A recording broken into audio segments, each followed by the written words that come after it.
ក្រោយពណ៌ស្រអាប់បេះដូងស្ងប់ស្ងាត់គ្មានសំឡេងសើចកែវស្រាមួយដាក់ក្បែរខ្លួនឯង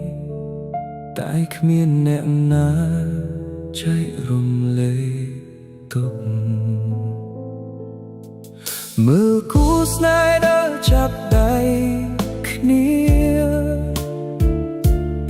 ខ្ញុំគ្រាន់តែញញឹមលាក់ភាពឯកាបើមានប្រពន្ធអង្គុយក្បែរខ្ញុំប្រហែលយប់នេះមិនសូវឈឺចាប់មិនចង់ផឹកដើម្បីភ្លេចអ្នកណាគ្រាន់ចង់មាននរណាម្នាក់នៅក្បែរនិយាយពាក្យទន់ភ្លន់មួយម៉ាត់ឲ្យបេះដូងមានកម្លាំងបន្តចង់ផឹកមានប្រពន្ធកុំដងអង្គុយទល់មុខសែកជាមួយគ្នា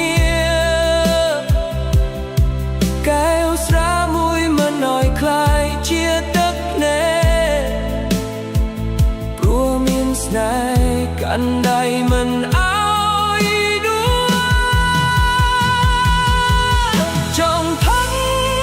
មានប្រពន្ធកុំដងមិនមែនចង់ស្រវឹងរហូតភ្លេចភ្លើគ្រាន់ចង់មានអ្នកយល់ចិត្តណាបំភ្លឺជីវិតដែលងងឹតយូរមកហើយលុយរកបានមិនអាចទិញសុភមង្គលផ្ទះធំក៏នៅតែស្ងាត់តតាតួអាហារមានតែចានមួយគត់ចិត្តក៏នៅទទេមិនដែលពេញសង្ឃឹមថ្ងៃណាមួយវាសនាល្អជួបមនុស្សដែលស្រឡាញ់ដោយស្មោះអង្គុយផឹកតែបន្តិចជាមួយគ្នាហើយសាយជំនួសទឹកភ្នែកថ្ងៃមុនបើស្នេហ៍ពិតនៅមានឡាលោកនេះសូមឲ្យនាងដើរមកប្រខ្ញុំដងខ្ញុំនឹងថែរក្សាដោយអស់ពីចិនមិនឲ្យនាងសោកស្ដាយឡើ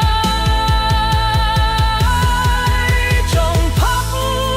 មានប្រពន្ធកុំដងអង្គុយមើលភ្លៀងធ្លាក់ជាមួយគ្នាមិនចាំបាច់មានពាក្យអែមច្រើនទេគ្រាន់តែកាន់ដៃក៏គ្រប់គ្រាន់ចង់ផឹក